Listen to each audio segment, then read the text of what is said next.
Good evening, everyone. For those of you that don't know me, I'm Eric White, and I've been turning about 10 years or so. That's not entirely true because I started turning actually in the 90s. Took some classes at the Worcester Craft Center with Andy Motter, and my father and I took some classes there. Some of you may know my father, Frank, so I would be known as son of Frank.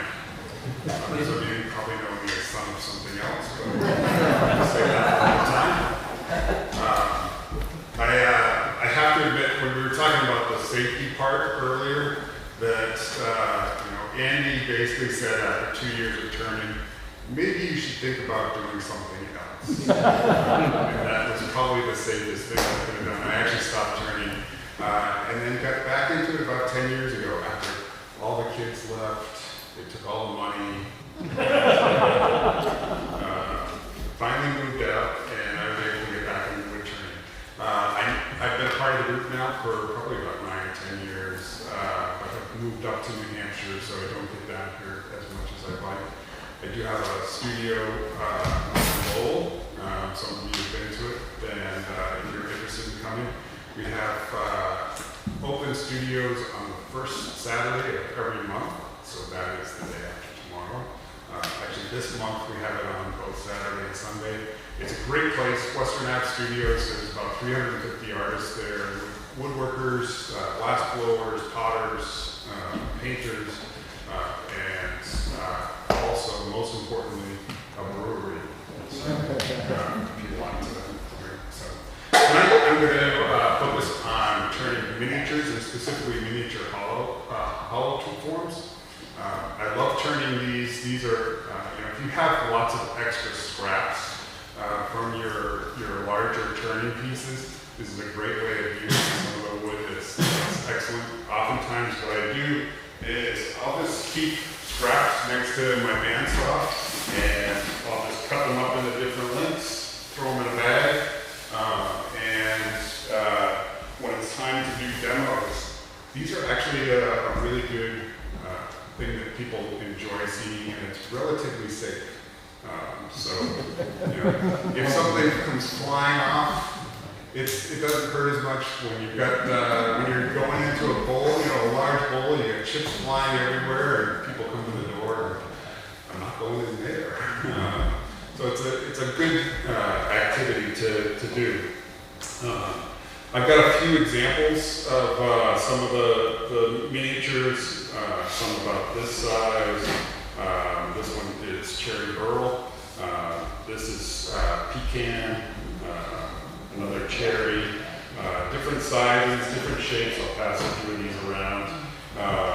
What's nice about this is you can use multiple woods in some cases. So this is actually cherry and I believe bloodwood. Right. So I'll just pass a few of these around if people want to look.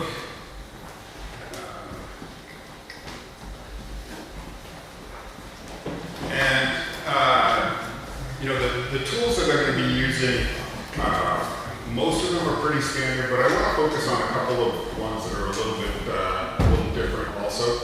I'll be using a 4-jaw chuck, like usual.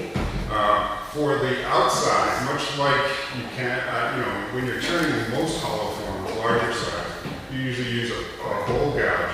In the case of miniatures, you can use pretty much any tool that you want. You can use a skew if you choose to. You can use spindle gouge, a bowl gouge, miniature tools. You can use your larger tools. So when you're doing the outside, tonight I'm actually going to use a spindle gouge. But it's also a good way to practice using your skew. I'll use a thin parting tool. Sometimes I'll use some scrapers for the outside. But the most important tools and more unusual tools are actually the hollowing tools. And I've got a set of a couple different ones that I'll show. These are for some of the smaller ones. You can see if we can get a view of these tools. Yeah. There we go. Let's see if I got this.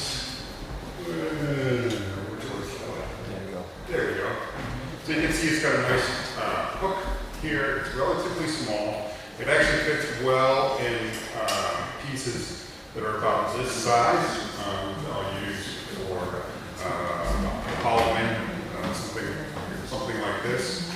But I also have some other ones that I want to share with you. These are homemade, and they're made from Allen wrenches.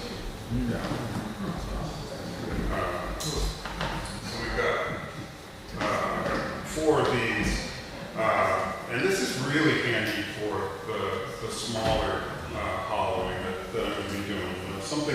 Something like this.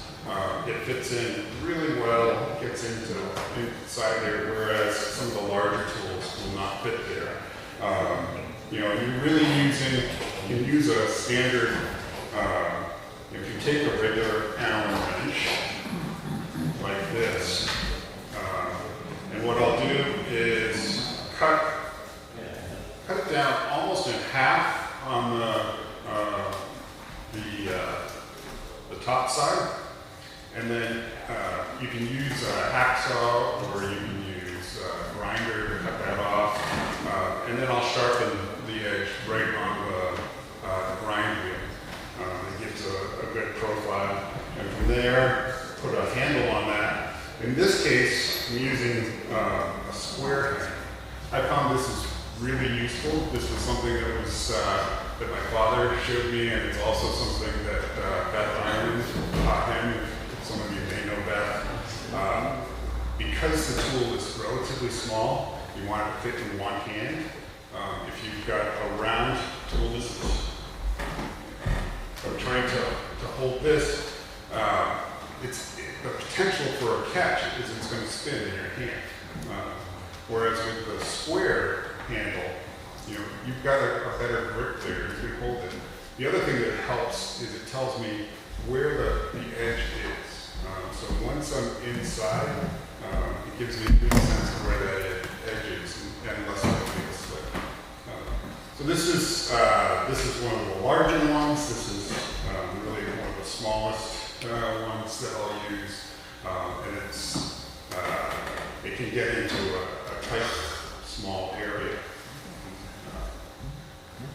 So with the turning, how many of you have done miniature turns before? Quite a few. I know we've got somebody that is a master at this. The process is pretty similar to turning larger hollow forms. With such a small hole, how do you manage to get the shavings out? We'll talk a little bit about that. The question is, how do you get the shavings out? You don't.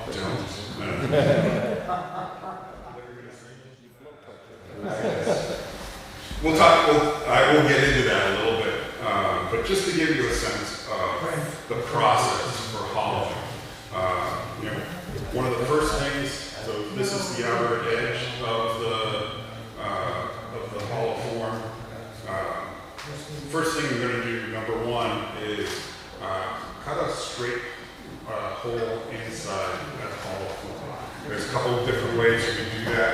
You can do that with a drill bit, forcer bit. You can do that with also with a gouge. And tonight I'm going to do this with a gouge just to show you how to do that.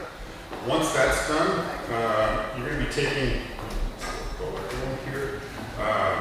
that hollowing tool and moving on to section number 2. So from the very top, I'm going to be cutting the wood away, and what's nice with these is, I've got a space where I can actually get right up under that inner lip and that ring there. So I'm going to cut from the top down and get my shape on the inside. So, any questions before we start doing the demo? There's nothing to help you stick a finger in it. Yes. So you think? I should mention the other tool that I found that's handy, and I had to borrow this. This is a set of optical calipers. I have I've been looking for these. If you know where anybody that has these, please let me know.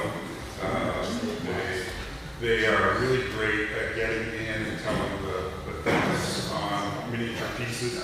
These are my father's. Don't tell him that I have them. I do have What he doesn't know, he can't learn, right?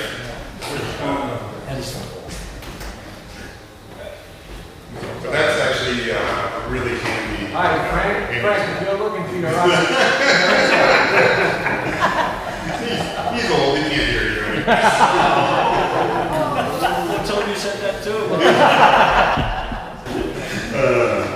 I should mention too, just one of the things when sharpening these. So I mentioned before that you'll make the sharpened face on the grind wheel. I don't put it on the grind wheel very often because you don't want to take a lot of metal off of this, and it tends to stay pretty sharp. So I will hone it pretty regularly with a diamond stone. And just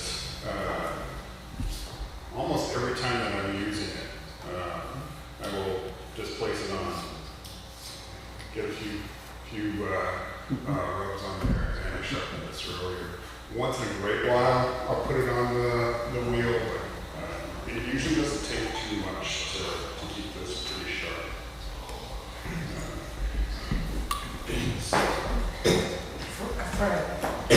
Frank, they're hexagonal. You sort of cut them in half. What's that? They're hexagonal. I usually cut them in half. Yep.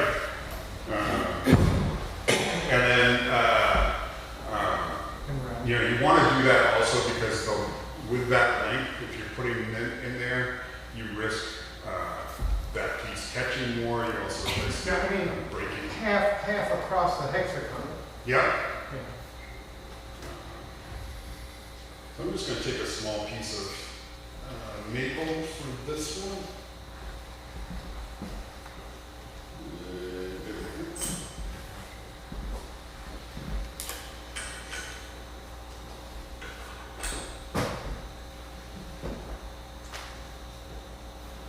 I hope everybody enjoyed the demo. Thanks for coming tonight.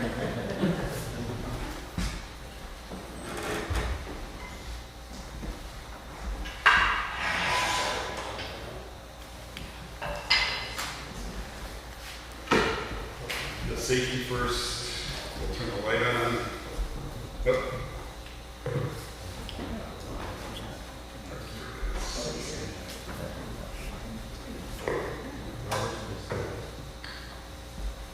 Does that work?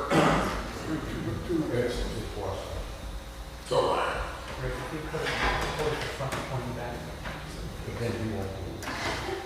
we can cut it off. Let's just go that way.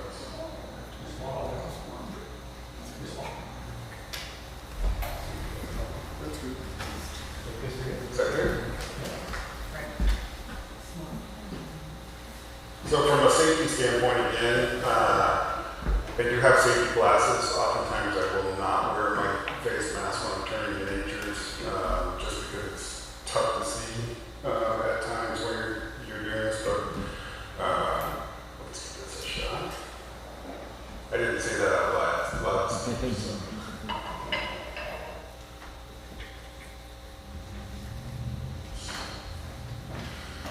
And as a reminder, another safety piece is to step to the side, make sure the speed is off, and then start it up. Now for small pieces like this, speed is your friend. So unlike the conversation earlier where people were talking about larger bowls and turning at a slower speed, on this I will usually turn somewhere between 2,000 and 3,000 RPMs. You want to have some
can use a bowl couch, you can use a skew. It's getting a little bit of a rough shape here. Nice.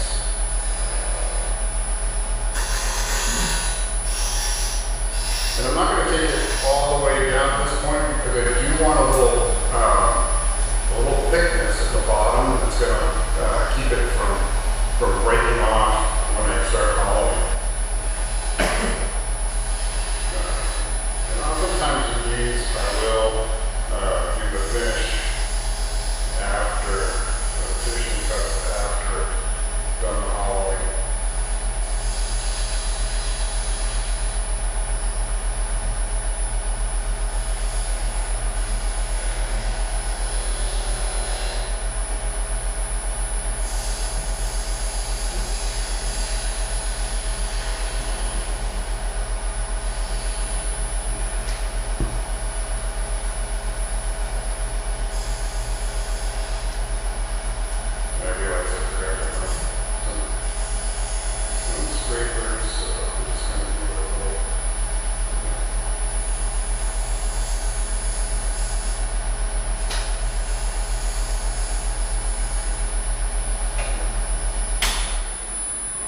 I've got a rough shape there. You can see it's got a little character to the piece. I'm going to start moving so that I can do some hollowing. As I said before, there's several different ways you can make that initial cut. Some people really like to use, you can use a drill bit, you can use put a drill bit in a hand-held piece. You can put the drill in or the bit in the tailstock, but I tend to like to use a gouge to make this this part of the turn and hollow out. So the first thing I'm going to do is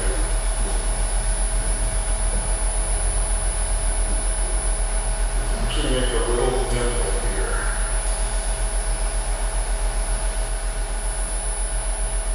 That'll help.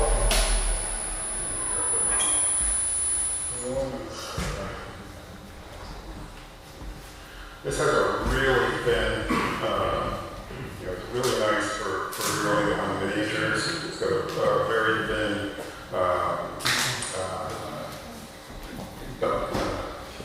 the thin piece of metal here. So I'm going to double check to make sure I've got everything ready.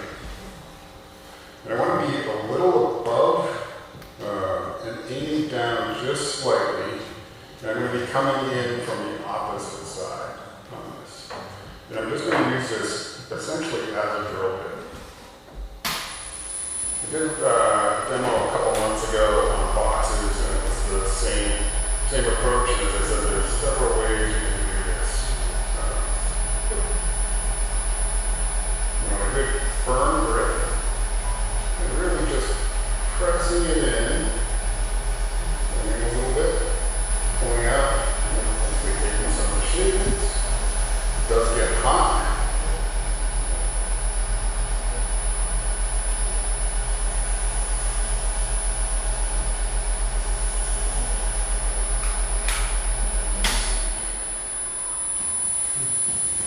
And as someone said earlier on the safety standpoint, if you're going to slow it down, put your hand over here, not over here. You got a little bit more than you go there.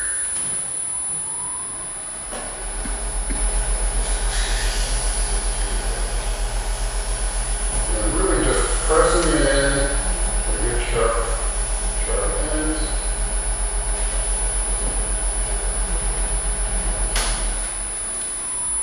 Anybody have questions that are going on here? Anybody even ask? How close to the base are you? How deep? How deep am I? That's what I'm looking at right now. So I'm about as deep as I want to get. So right now I am just about to the bottom on this piece. So I'm just going to clean this up a little bit.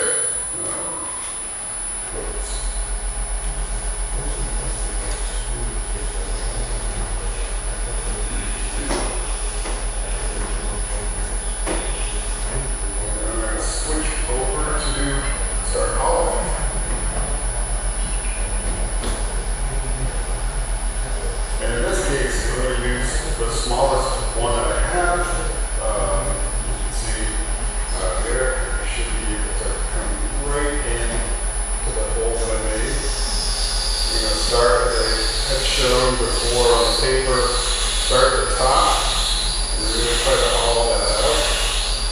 And the question earlier is a really good challenge with miniatures is when larger pieces, you've got the hole, you can get those shavings out either by, some people use a straw, not sucking in, blowing out.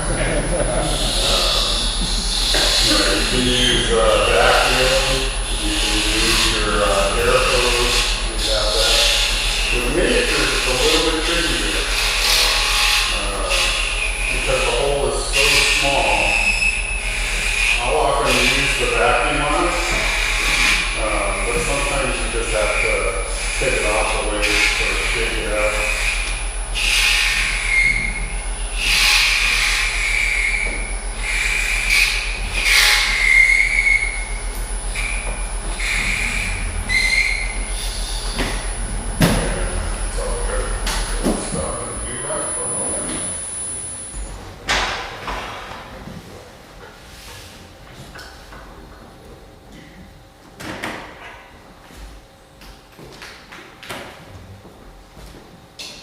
Eric, who makes that shop? This one, somebody asked me earlier, I've had this since... It looks like a one-way. In the 90s. Is it a one-way? I think it is a one-way.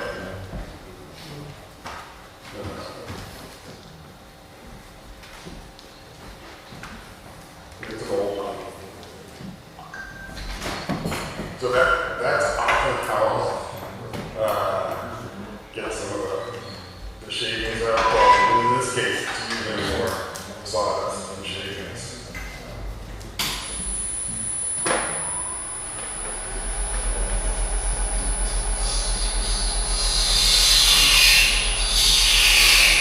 And one of the things I'm starting to really listen to,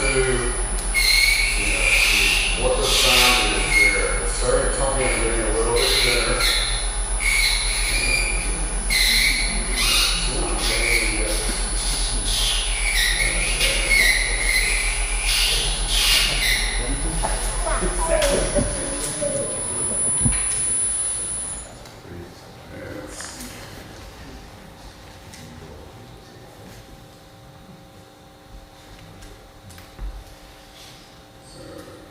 I can't really tell right up here because it's just a little too close to the top.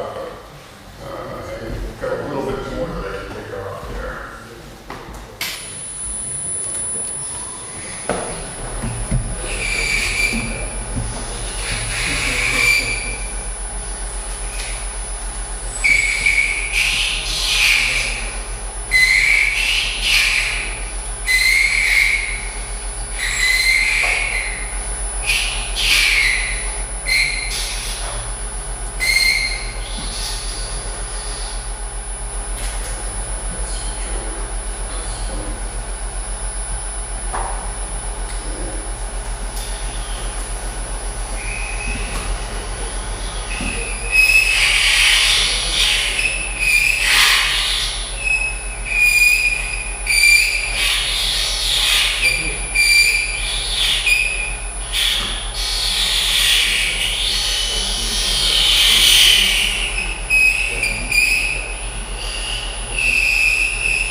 We're very thin.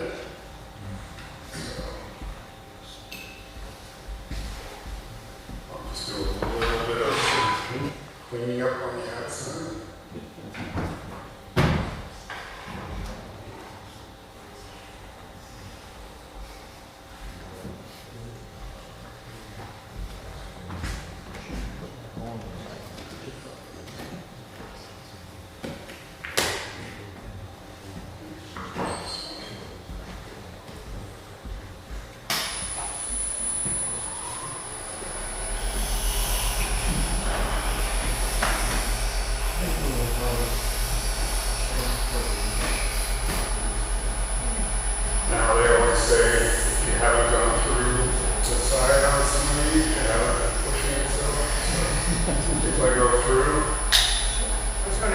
many times do you expect to go through the side before you learn how to do it? How many times what?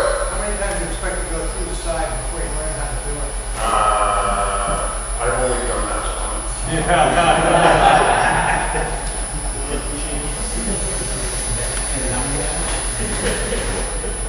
And that once will probably be tonight. Just gonna give a little on this. I'm normally I would sand this down and just give you a sense, clean this up a little bit more. I may really just haven't gone through. I did go through. So, ordinary. Start over. We'll start over. The next step that I would do would be to cut this off below the bottom. And then I've got a waist block here. So I would cut that and you can see how thin it got right on the side there. Waist block that I would cut this down so that I could reverse this. I could reverse this and fit the top hole into a little tenon here. And then I can turn the bottom and clean the bottom. In this case, I'm not going to do that because it will probably blow up. So, but just to give you a sense, so there'd be sanding on this. I would flip it around, sand it, put finish on. The finish that I usually use for miniatures is this high friction polish. Works really well on small pieces. It does not work well for larger turns. And you can either brush it or wipe it on. It dries incredibly fast, almost instantly when you've got it on there. And then usually I'll put some wax on, either beeswax or in this case, this is also the Mylands wax polish. And that's what gives you those finishes. You can get various sizes on these in terms of miniatures. Let me show you some others. Here's 2 goblets and a little vase. You can get this really small. I know you've done some even smaller than this. There's a guy in, I think he's in either Ukraine or Russia that is turning the lead ends of pencils. And does amazing tiny work. It's just the lead of the pencil that he's turning. He also carves and amazing detailed carving on that. But these are probably I've done a couple that are a little bit smaller than this, but they're fun to play with. So I would encourage you to take some of your scrap pieces, give it a shot. If you have questions, I can be reached at Spalt Studio. That's the name of my studio, so spaltstudio@gmail.com. Come visit me over in Lowell if you'd like. And usually we're the first Saturdays of every month. And